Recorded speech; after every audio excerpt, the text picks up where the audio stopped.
el libro más leído por todas las generaciones, la luz que alumbra tu camino, el alimento que fortalece tu espíritu. Narrado por Wendy Necio Sub. La Biblia en 365 días. Un libro sagrado, abierto en mis manos, 365 leyendo, buscando tus planos, hacia un futuro lleno de paz.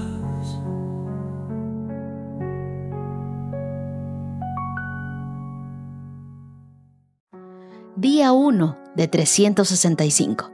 Comencemos juntos este viaje para cambiar nuestra vida para siempre con la palabra de Dios. Las lecturas del día son Génesis 1 y Génesis 2 hasta el verso 25, Mateo 1 y Mateo 2 hasta el verso 12, Salmo 1 del 1 al 6 y Proverbio 1 del 1 al 6. Quiero recomendarte que reserves 15 a 20 minutos de tu tiempo. Encuentra un lugar tranquilo y pidámosle a Dios que nos dé entendimiento antes de leer. ¿Qué te parece si me acompañas a orar?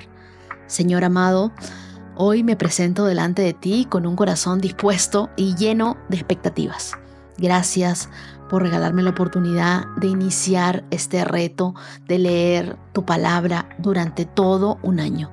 Te pido que me des perseverancia para no rendirme, incluso en los días difíciles, que tu espíritu sea mi guía en cada lectura y que eso transforme mi corazón y mi vida. Ayúdame, Dios, a priorizar este tiempo contigo, a mantenerme enfocada, a encontrar en tu palabra la dirección que tienes para mi vida, a encontrar fortaleza, a encontrar esperanza, la que necesito cada día de mi vida. Señor, te confío a ti este viaje que sé que me acercará más a ti. Moldeará mi carácter para reflejar tu amor. Gracias porque sé que tú estarás conmigo en cada paso de ese camino. Oro en el nombre de Jesús. Amén. Vamos a estar leyendo la Biblia Nueva Traducción Viviente, que es fruto de 10 años de trabajo por parte de más de 50 eruditos en áreas de teología, traducción, estudios lingüísticos, corrección de estilo, corrección de gramática, tipografía y edición. Yo creo que no solamente estamos aquí para leer un libro, estamos aquí para encontrarnos con el autor de la vida. Y cada palabra que leeremos en la Biblia es viva, es poderosa y es capaz de hacer un cambio en nuestras vidas. Tu fe se va a fortalecer, tu mente se renovará, tu espíritu se alimentará. Recordemos que no solo de pan vivirá el hombre, sino de toda palabra que sale de la boca de Dios. Así que vamos a tener una invitación a caminar con Dios los 365 días de este año. Prepárate, porque cuando la palabra de Dios entra en tu corazón, nada vuelve a ser igual. Vamos al libro de Génesis. Y el libro de Génesis es el libro de los principios. Principiar, iniciar, comenzar, abrir, todo se refiere al amanecer de un nuevo día. Los comienzos siempre despiertan esperanza. Y Génesis significa comienzo u origen. Y nos revela el principio del mundo, el principio de la humanidad, el principio de la familia, el principio de la civilización, de la salvación. Es la historia del propósito y del plan de Dios para su creación. Se presume que el autor de este libro de Génesis es Moisés. Así que vamos a ver qué es lo que Dios quiere hablar a nuestras vidas. Génesis, capítulo 1, verso 1, dice: En el principio, Dios creó los cielos y la tierra. La tierra no tenía forma y estaba vacía, y la oscuridad cubría las aguas profundas, y el Espíritu de Dios se movía en el aire sobre la superficie de las aguas.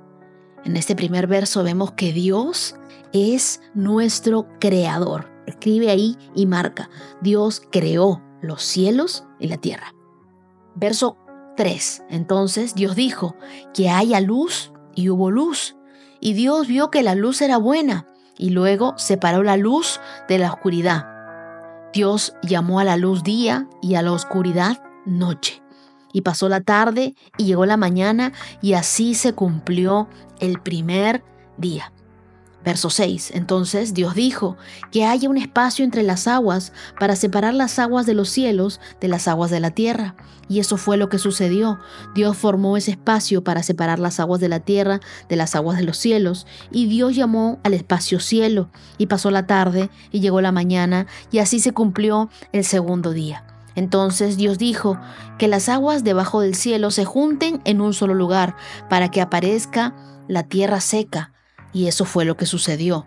Dios llamó a lo seco tierra y a las aguas mares. Dios vio que esto era bueno.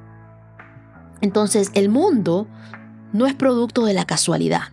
Al mundo Dios lo creó. Verso 11 dice, después dijo Dios, que la tierra brote vegetación, toda clase de plantas con semillas, árboles que den fruto con semillas. Estas semillas producirán a su vez las mismas clases de plantas y árboles y los que provinieron, y eso fue lo que sucedió.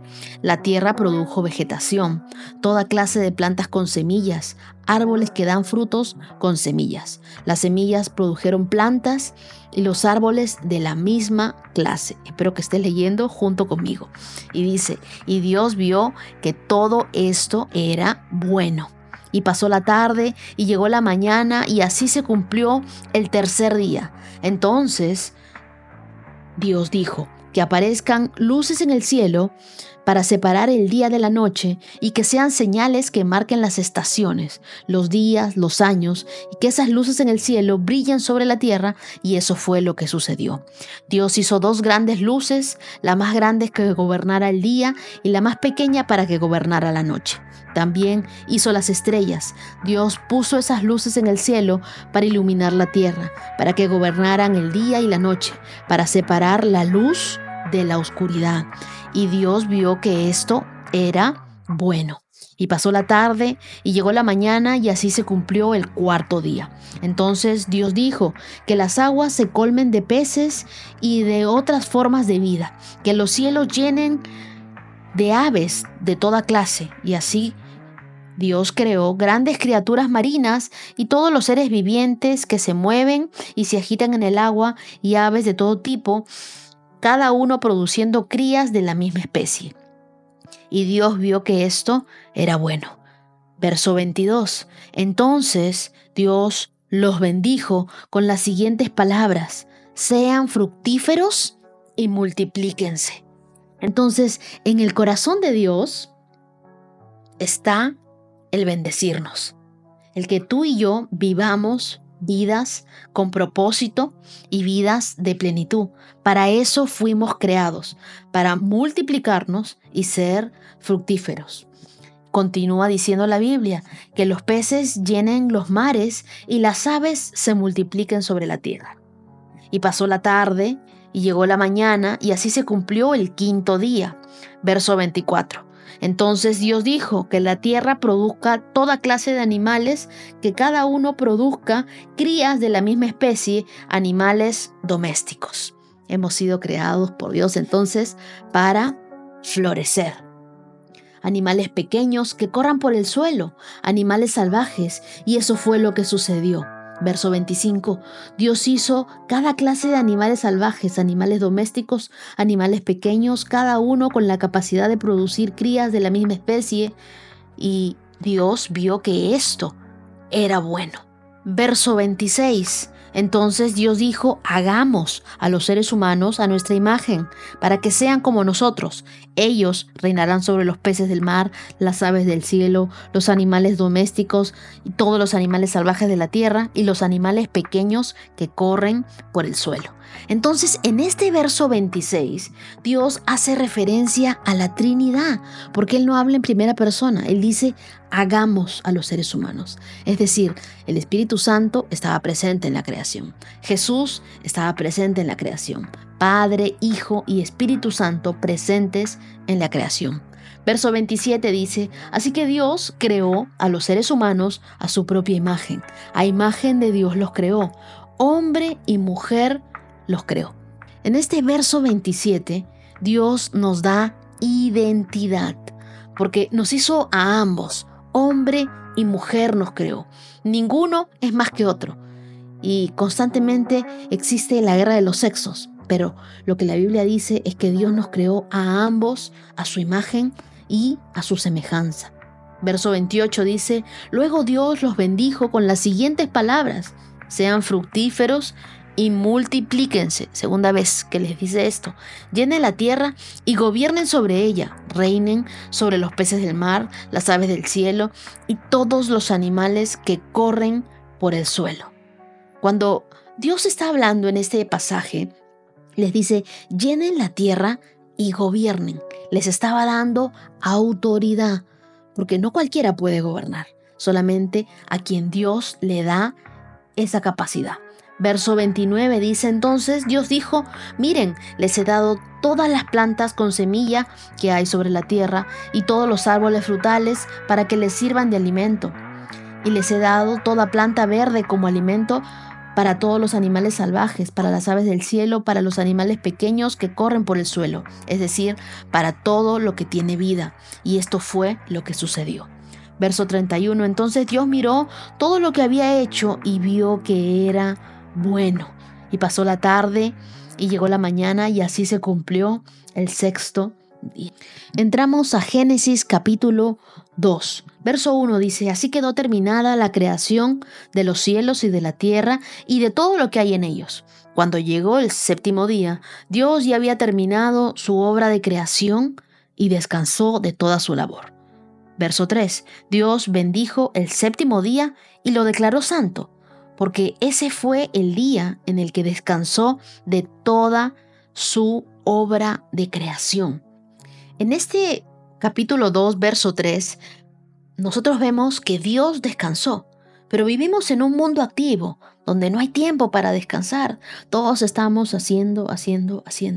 Pero algo que quiero que noten es que Dios mismo descansó y nosotros también necesitamos descanso. Así que apunta y marca esa palabra, descansar. Continuamos. Verso 4 dice, este es el relato de la creación de los cielos y de la tierra. Cuando el Señor Dios hizo la tierra y los cielos, no crecían en ella plantas salvajes ni grano, porque el Señor Dios aún no había enviado lluvia para regar la tierra, ni habían personas que la cultivaran. En cambio, el suelo brotaban manantiales que regaban toda la tierra. Luego, el Señor Dios formó al hombre del polvo de la tierra y sopló aliento de vida en la nariz del hombre, y el hombre se convirtió en un ser viviente. Para Dios nosotros somos únicos y especiales. Verso 8. Después el Señor Dios plantó un huerto en Edén, en el oriente, y allí puso al hombre que había formado. El Señor Dios hizo que crecieran del suelo toda clase de árboles, árboles hermosos que daban frutos deliciosos. En medio del huerto puso el árbol de la vida y el árbol del conocimiento del bien y del mal. Verso 10. Un río salía de la tierra del Edén que regaba el huerto y después se dividía en 4 ramales. El primero, llamado Pisón, que rodeaba toda la tierra Ávila, donde había oro. Verso 12. El oro de esa tierra es excepcionalmente puro y también se encuentran allí resinas aromáticas y piedras de ónice. Verso 13. El segundo, llamado Gión, rodeaba toda la tierra de Cus. El tercero, llamado Tigris, corría al oriente de la tierra de Asiria. El cuarto se llama Éufrates. El Señor Dios puso al hombre en el jardín del Edén para que se ocupara de él y lo custodiara. Pero el Señor Dios le advirtió, puedes comer libremente del fruto de cualquier árbol del huerto, excepto del árbol del conocimiento del bien y del mal. Si comes de ese fruto, sin duda morirás. Entonces el mal ya existía, y no en el huerto, con la caída de Satanás. Verso 18 dice, Después el Señor Dios dijo: no es bueno que el hombre esté solo. Haré una ayuda ideal para él. Alguien ideal es alguien perfectamente adecuado, que es tu complemento. Verso 19 dice: entonces el Señor Dios formó de la tierra todos los animales salvajes y todas las aves del cielo. Les puso frente al hombre para ver cómo los llamaría. Y el hombre escogió un nombre para cada uno de ellos. Verso 20. Puso nombre a todos los animales domésticos, a todas las aves del cielo, a todos los animales salvajes, pero aún no había una ayuda ideal para él. Entonces el Señor Dios hizo que el hombre cayera en un profundo sueño. Mientras el hombre dormía, el Señor Dios le sacó una de las costillas y cerró la abertura. Entonces el Señor Dios hizo de la costilla a una mujer y la presentó al hombre.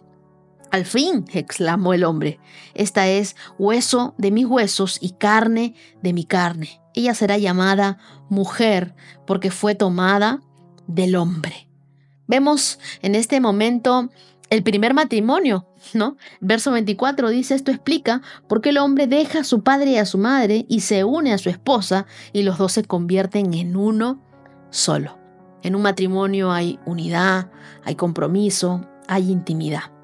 Verso 25 dice: ahora bien, el hombre y su esposa estaban desnudos, pero no sentían vergüenza. Esto me llamó mucho la atención, porque ellos vivían en ese Edén en total libertad.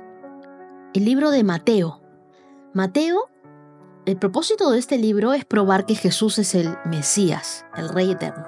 Los judíos, en el tiempo de Jesús, ellos esperaban al Mesías, al ungido, al que los profetas habían anunciado siglos antes. Ellos creían que ese líder los rescataría de la opresión romana y establecería un nuevo reino. Sin embargo, muchos judíos pasaron por alto las profecías que también se referían a ese rey como un siervo sufrido y rechazado, alguien a quien matarían. Por lo tanto, no es sorprendente que pocos reconocieran a Jesús como el Mesías. Entonces, ¿cómo podría ese humilde hijo de un carpintero de Nazaret ser su rey? Sin embargo, Jesús era y es el rey de los judíos. En el libro de Mateo, lo escribe Mateo, él era un cobrador de impuestos que llegó a ser un discípulo de Jesús. El libro de Mateo comienza con la genealogía de Jesús. Dice: los antepasados de Jesús el Mesías, verso 1. El siguiente es el registro de los antepasados de Jesús, el Mesías, descendiente de David y de Abraham. Qué buena manera de comenzar con una genealogía, ¿no? Dice: Abraham fue el padre de Isaac. Isaac fue el padre de Jacob. Jacob fue el padre de Judá y de sus hermanos. Judá fue el padre de Fares y de Sera, la madre de Tamar. Fares fue el padre de Esrón. Esrón fue el padre de Ram.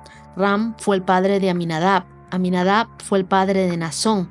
Nazón fue el padre de Salmón. Salmón fue el padre de Boz. Su madre fue Rahab. Boz fue el padre de Obed. Su madre fue Ruth.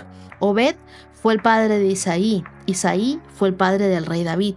David fue el padre de Salomón. Su madre fue Betsabé, la viuda de Urías. Salomón fue el padre de Roboam. Roboam fue el padre de Abías. Abías fue el padre de Asa. Asa fue el padre de Josafat. Josafat fue el padre de Joram.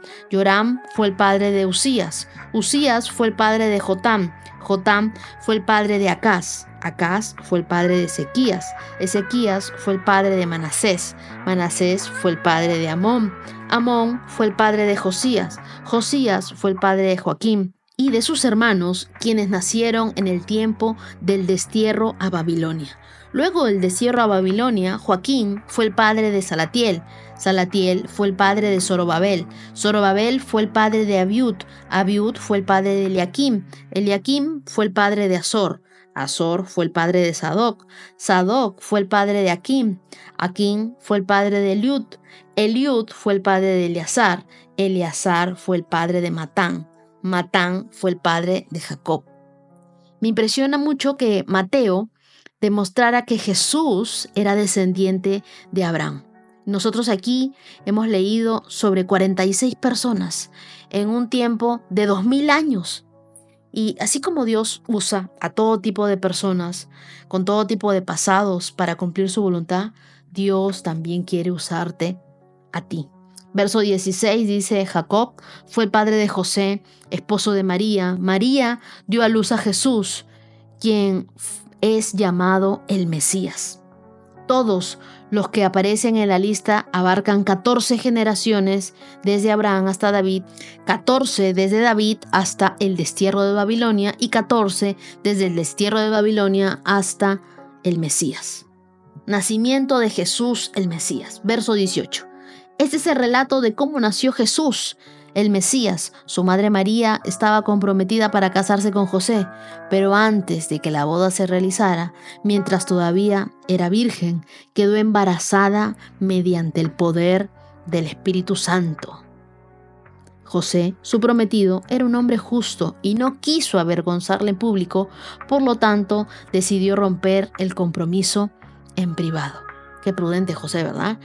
Verso 20. Mientras consideraba esa posibilidad, un ángel del Señor se le apareció en sueño. José, hijo de David, le dijo el ángel, no tengas miedo de recibir a María por esposa, porque el niño que lleva dentro de ella fue concebido por el Espíritu Santo, y tendrá un hijo, y lo llamarás Jesús. Jesús significa el Señor salva, porque Él salvará a su pueblo de sus pecados. Verso 22. Todo eso sucedió para que se cumpliera el mensaje del Señor a través de su profeta. Miren, la Virgen concebirá un niño, dará a luz un hijo y lo llamarán Emmanuel, que significa Dios está con nosotros. Yo creo que todos necesitamos un Salvador. No podemos salvarnos por nuestra propia cuenta. Necesitamos a Jesús en nuestras vidas. Verso 24 dice: cuando José despertó, hizo como el ángel del Señor le había ordenado y recibió a María por esposa, pero no tuvo relaciones sexuales con ella hasta que nació su hijo, y José le puso por nombre Jesús. Capítulo 2.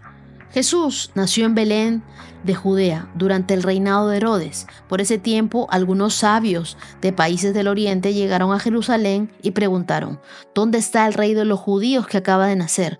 Vimos su estrella mientras salía y hemos venido a adorarlo.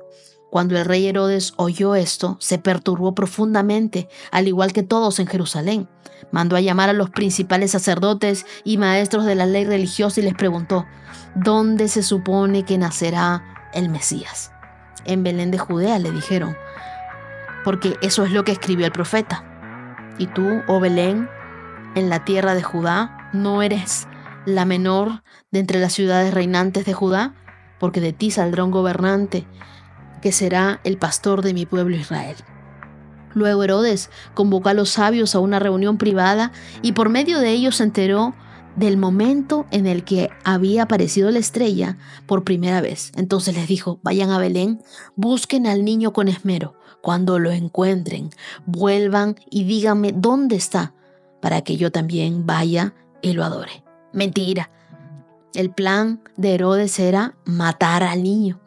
Verso 9 dice: después de esa reunión, los sabios siguieron su camino. La estrella que habían visto en el oriente los guió hasta Belén.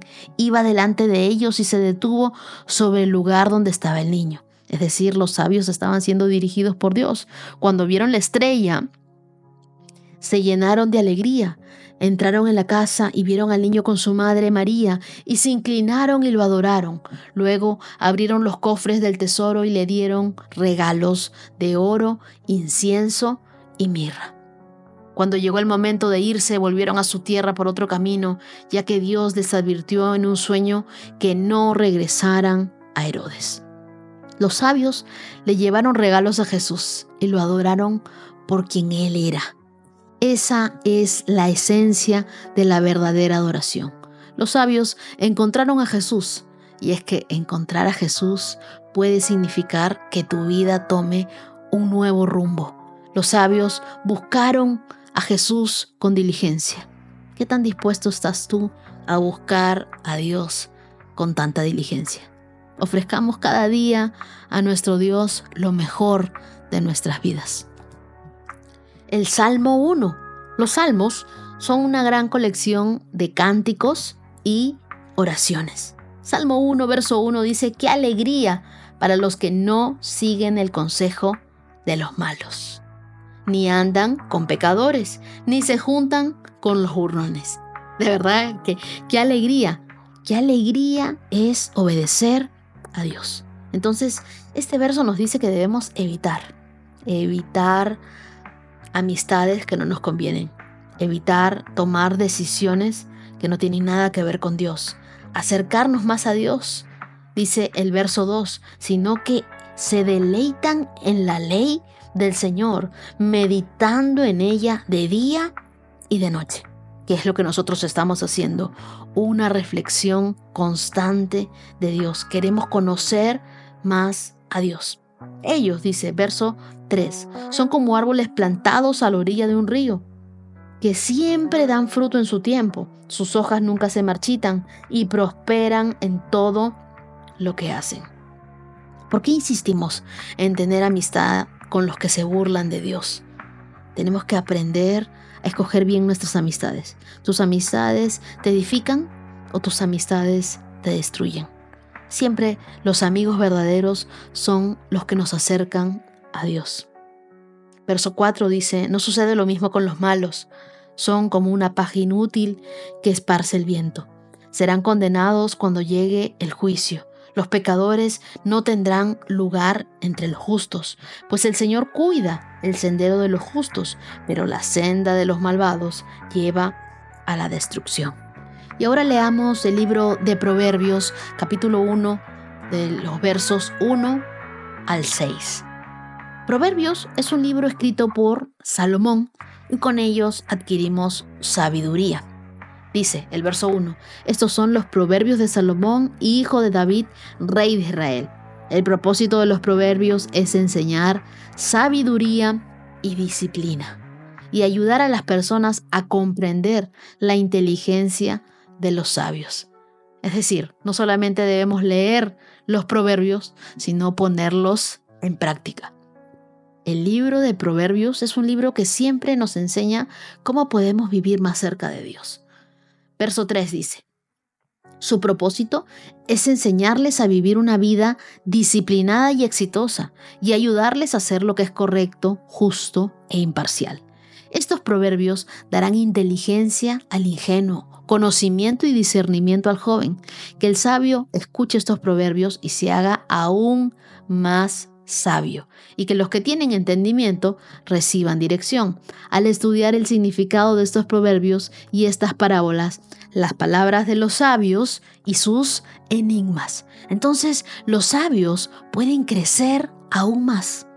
¿Qué es lo que nos enseña este pasaje? Que nunca debemos dejar de aprender, que nosotros siempre podemos aprender y que la palabra de Dios nunca regresa vacía. Acompáñame en este reto diario. Compárteme tus reflexiones con el hashtag La Biblia en un año. Te animo a que desde ya subas una foto leyendo tu Biblia, porque sé que vas a animar a muchos a que cada día vivan más cerca de Dios.